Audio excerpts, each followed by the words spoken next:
Let's catch up very quickly on the Sahuc developments that landed last night, and we're reflecting on it this morning. Sahuc having announced that it will no longer be facilitating Hajj, at least for next year.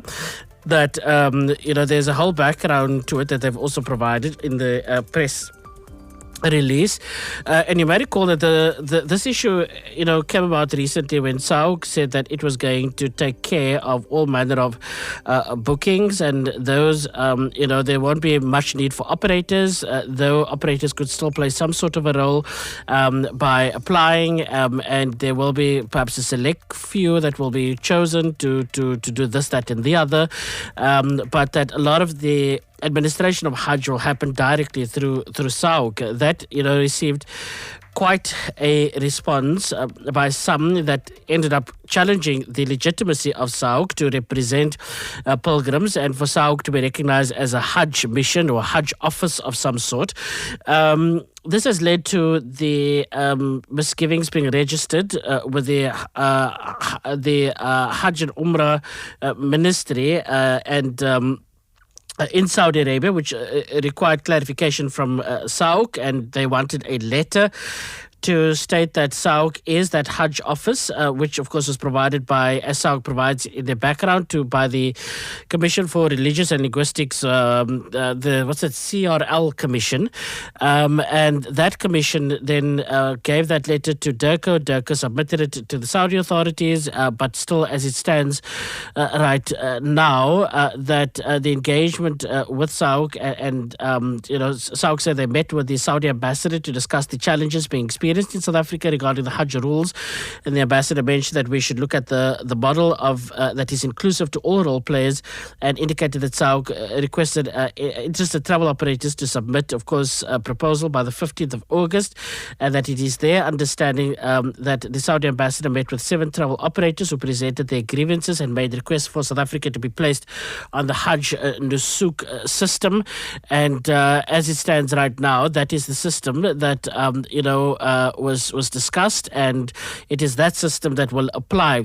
Now, what is the impact of this decision? Right, I'm running through it very quickly, so there may be bits that I'm omitting, but let me just run through what this means. The implication of the direct Hajj model, which is what Sahuc says we're about to undertake. Sahuc says they will not continue the Hajj facilitation process, including initiating the process of accrediting pilgrims for Hajj 1447. That means the Hajj waiting list now completely falls away. That the Hajj Nusuk platform will open for pre-registrations within a month or two from the official Hajj registration. For instead of 2,500 pilgrims, it's going to be for 1,140 pilgrims, and that every South African will have to register again for Hajj using the direct Hajj model. They also warn that it's on a first come first serve basis, and those that usually apply and then still save up their monies to be able to go, that no, you're going to have a digital wallet, and you're going to have to be able to transfer that money into the digital wallet. And sometimes even groups that, for instance, want to go together, there's no guarantee that they will be facilitated being together. And similarly, if a loved one passes away, the family will have to then go to directly to the ministry, or rather to the South African consulate, to be able to facilitate the bodies, either the burial over there, or even to repatriate the body. So there's a whole list of things. I'm not going to be able to go through every single bit, but we did invite Sahuc to join us, and now on the line with us, Muaz Kasu from the South African Hajj and Umrah Council. Assalamu alaikum, and welcome to Radio 786. Wa alaikum assalam wa rahmatullahi wa barakatuh, Brother Tashriq, and to the listeners of Radio 786. I trust you're all doing well today. Well, alhamdulillah, though a little bit, I suppose, confused about what all of this means. Is my reading correct that Sahuc will have no real proximity or any involvement in the administration affairs of Hajj for the next Hajj season? Correct. What does that mean? So basically, every pilgrim that is in the queue, first-time pilgrim, there's over 50,000 of them. will need to now re-register on the Ministry of Hajj and Umrah's Nusuk Hajj platform when it opens up for Africa. They will have a pre-registration which should open up in a month or two, and then the official registration process starts in Rajab, which is the latter part of December.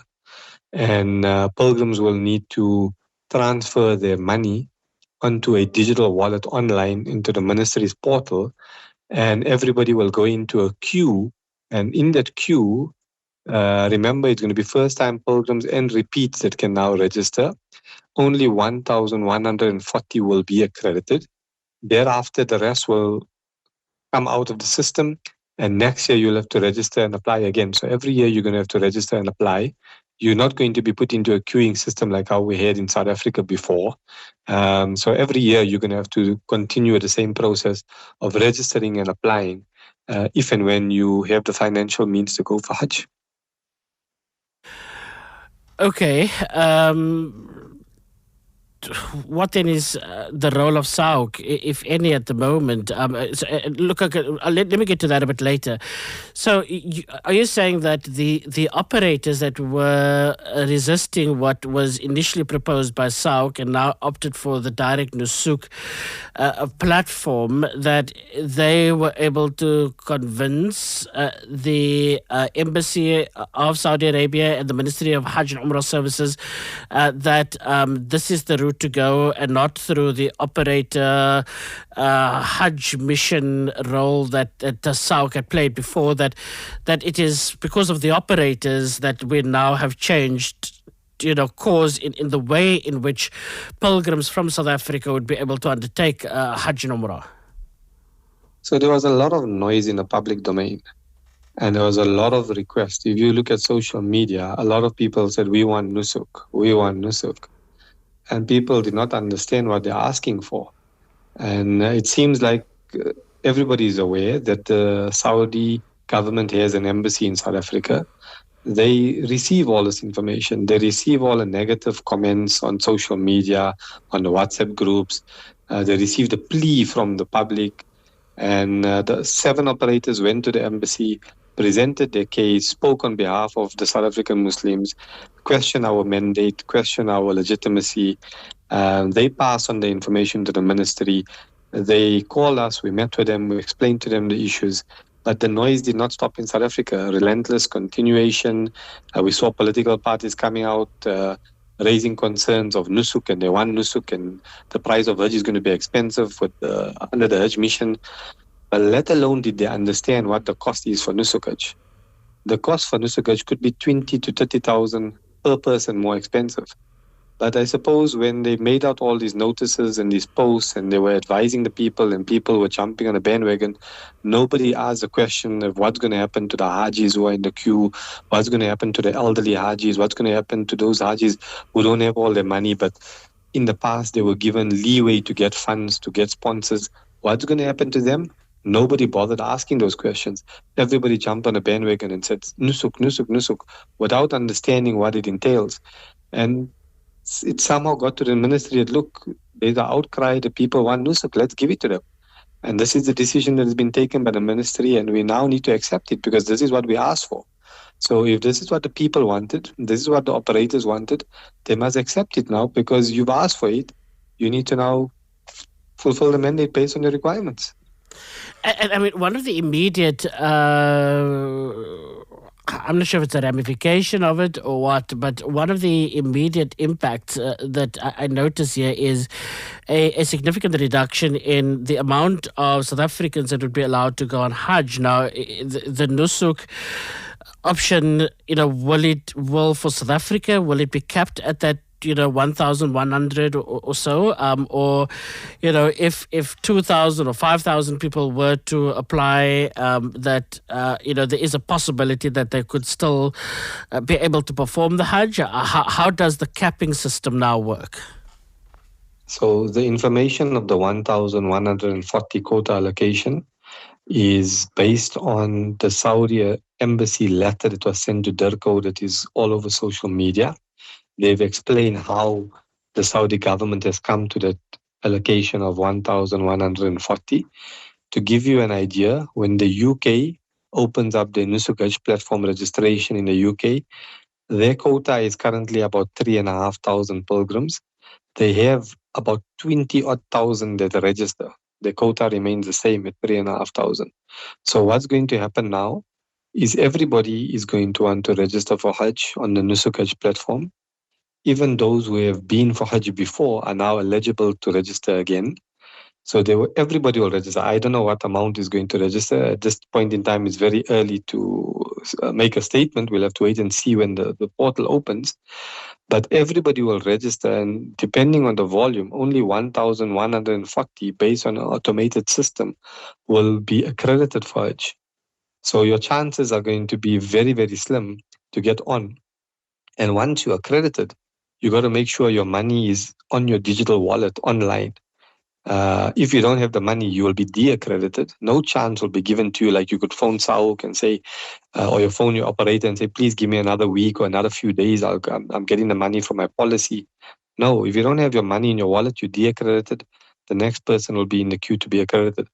So this is what Nusuk is all about. This is what the people have asked for. And this is what they've been given. So it's going to be a challenge. It's going to be a huge challenge for our community.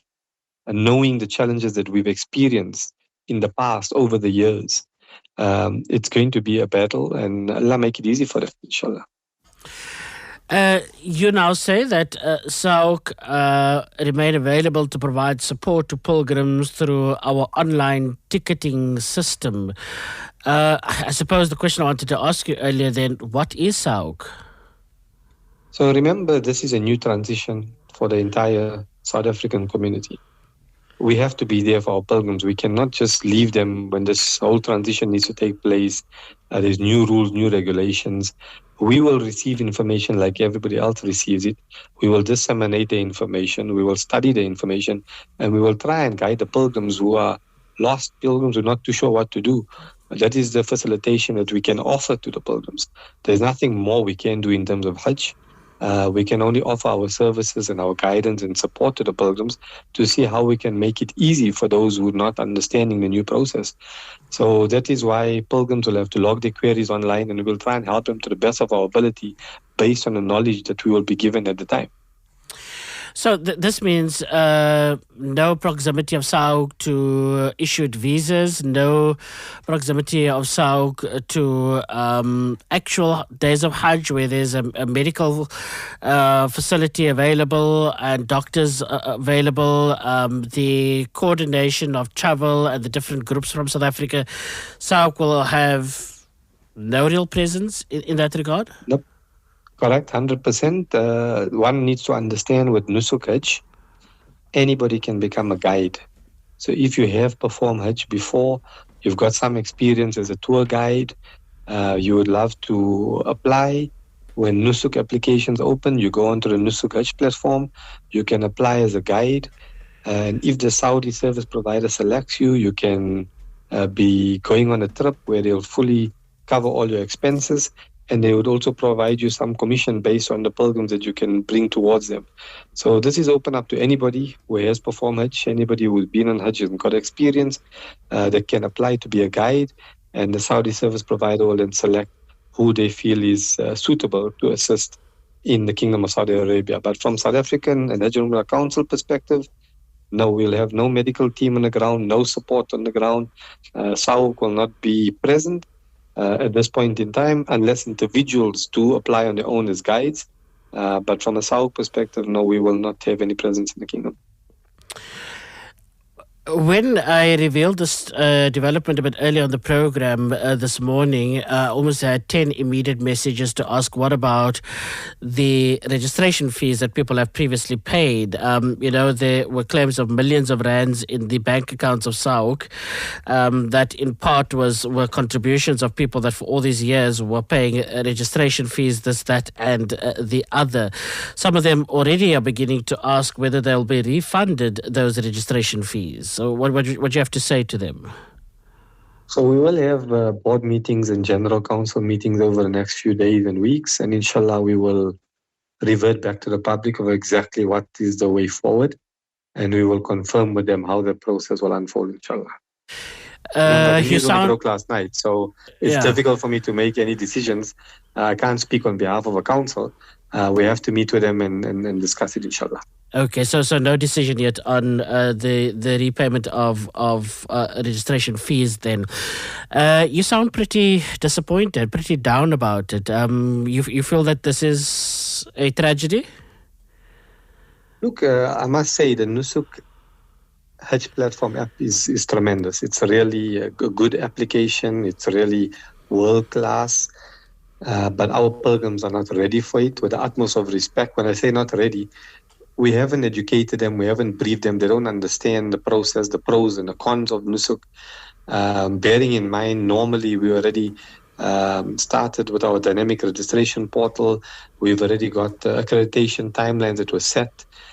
So now for the pilgrims to venture down this path and lose their position in the queue and having to re-register, those that are elderly, those that are not technology savvy, have to do this on their own. It's going to be a mission. And that's where we feel down, number one. Number two, we were privy to a quota of 2,500 for many years. With some years, an increase in the quota. That is now being reduced to 1,140. I don't think anybody can be happy. I mean, that is a huge, huge dent to South Africa. And thirdly, we had a system where first-time pilgrims were going for Hajj. And people, yes, they waited 7 to 10 years to go, but at least they knew they were given the opportunity. Now, those first-time pilgrims have to fight with pilgrims who have been and want to go as repeat pilgrims. So can you imagine the chance of a first-time pilgrim to go when the quota is only 1140? We have to be upset. We have to be sad, But everything comes from Allah.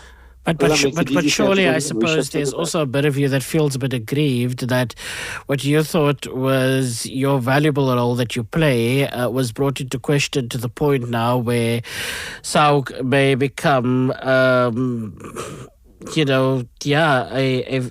fraction of what it was up until still a year ago. No. Remember, in life, I think I've mentioned this on Radio 786 to yourself before. Everything happens by the will of Allah subhanahu wa ta'ala. Everything. So we cannot be disappointed in the decision. We can be disappointed in the way that we need to now go forward. The challenges that are going to be faced by the South African pilgrims. But whatever comes in life comes from Allah subhanahu wa ta'ala. And one needs to understand, if we had to be on the Hajj mission model, Sahuc was not going to do Hajj. There was always going to be travel operators. As we mentioned before, they had to submit business proposals. We've got the minutes of the meeting recording, and perhaps we need to share it so people can understand what was offered and what was discussed with the operators. Okay, I leave you and council to contemplate those very tricky decisions, and we hope to have feedback on the question that I think that most people are primarily asking, that is around registration fees that were paid over and what the decision of council will be in regards to that. Thank you very much, Muaz Kasu, for taking the time very quickly to talk to Radio 786. Let's now go to Hajj Watch, also standing by for a reaction that Sahuc will have no proximity to the administration of Hajj, no medical mission, no administration of visas, no logistical support, that pilgrims will have to go through the Nusuk platform, which is a Saudi platform, to register for Hajj. A significant drop in the quota or the available seats for Hajj is what Sahuc is claiming. Let's hear from Hajj Watch what their perspectives would be. Jax Rawat on the line with us. Assalamu alaikum. Thank you very much for your time. It seems the question around Sahuc's role has now been clarified, at least in the moving the way forward, that it's no longer a Hajj mission and pilgrims will be directly able to book their Hajj. Assalamu alaikum. Wa alaikum salam wa rahmatullahi wa barakatuh. Yeah, it's a quite interesting development recently, but I don't think the truth's out yet, because the information that we received via social media was a diplomatic note from the Saudi embassy to the Department of International Relations, DIRCO. And subsequent to that, Sahuc then comes out and clarifies its position and says this is what it does, and the people are going to lose their queue, and all lot of other things. But it's all due to their own inaction. In other words, they've never been legal, they've never been legitimate, and now that they don't have any bona fides, they're now trying to blame the Nusuk platform, without having any credibility, any information on how this thing works. They now want to make it appear that the Muslims of South Africa, the Muslim pilgrims, are going to be disadvantaged. And they have no proof of that. That's the case. I mean, are you saying that they're clutching at straws when they say there's a significant reduction in the quota from 2,500 to 1,140? I mean, it's a very specific number to be able to invent.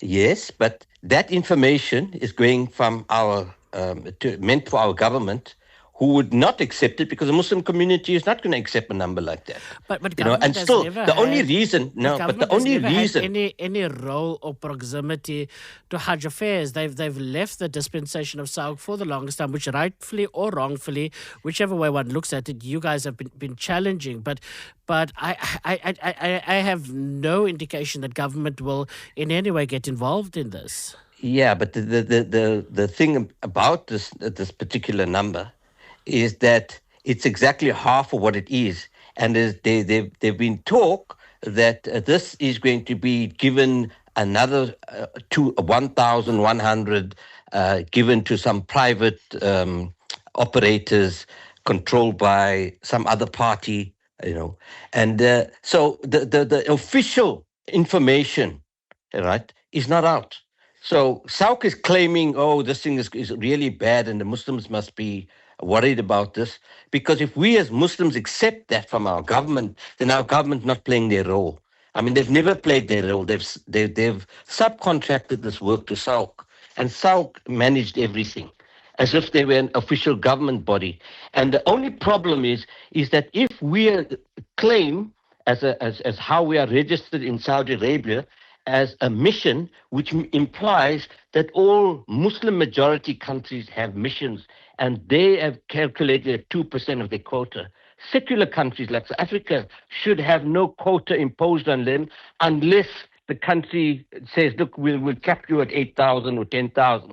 They don't do calculations because secular countries don't know how many people of faith they have, accurately. So how do we know that the South African Muslim population can only take 1,100, And I think that's where our government needs to answer. Are we registered as a Hajj mission so that we impose the quota? And that's the big question. Do you believe that aside from whether, if anticipated, there will be an increase in quota, we leave and we throw that down the road, kick it down the road right now? No, there's no way we're going to accept that. There's no way. Yeah, but what practical power or leverage do you have to not accept it? No, we need our government to tell us what the story is, because that information that leaked from the Saudi embassy to DIRCO, that's not for public consumption. Our government needs to come to this Muslim community. I mean, we have a DA motion on the table. That's not being implemented. We need that implemented. We need government to tell this Muslim community, this is what's going down. And we have to wait for that. Until that happens, we can't call it right now. Jakes, I'm sorry. I don't have any confidence that government will do anything about it. As you say, it shouldn't be accepted, and Muslims shouldn't accept it. And we will continue to play our role to force the issue, for the benefit of the pilgrims. But I just have no confidence that government haven't up until now done anything about it. I mean, the letter that Sahuc says there was attained came through the CRL and not even through DIRCO. But nonetheless, the argument here that first come, first serve, those that did go before, if they have the money, that they can just register and have their digital wallets filled up. Those that we know for very many of our members of the community that when they do want to undertake the Hajj, that they would have registered, and if it's their year, they literally saving up until the time that they have to leave, and sometimes are even dependent on the goodwill of community members to be able to assist them. It would appear that a function like that won't necessarily be in place with this Nusuk system, which leaves, of course, the question whether the Nusuk platform, as well intentioned, will in fact create a scenario in which those that are rich enough to be able to perform the Hajj, that they will by just way of their funds would be able to secure their booking much quicker than others. Yeah, but I think that you need to understand the Nusuk platform as well.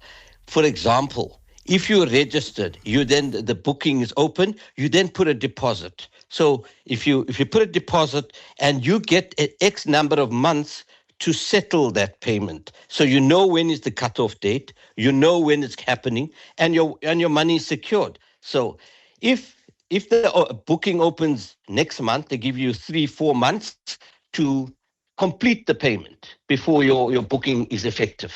So the thing about being, if you're rich and you got all the money and you can put it in, is not quite true. Everybody plans. I mean, Sahuc, none the better. They used to ask for people to choose an operator within 48 hours. And they wanted the payments done and complete before they get the visa.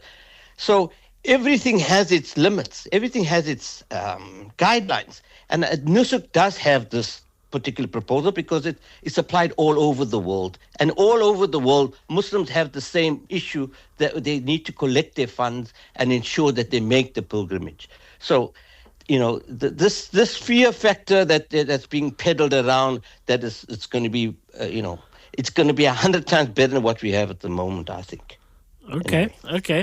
Look, I mean, there's several follow-up questions already. We've pushed the envelope with time here, and I think, there will be, in the week to come, a lot more discussions on the impact of this decision. Thank you for a very quick response, Jake Saravat from Hajj Watch on the line with us there. And a bit earlier, Maz Kasu from Sahuc also having joined us to provide some sort of detail on a massive, shake-up for how we administer Hajj. This podcast is brought to you by Radio 786.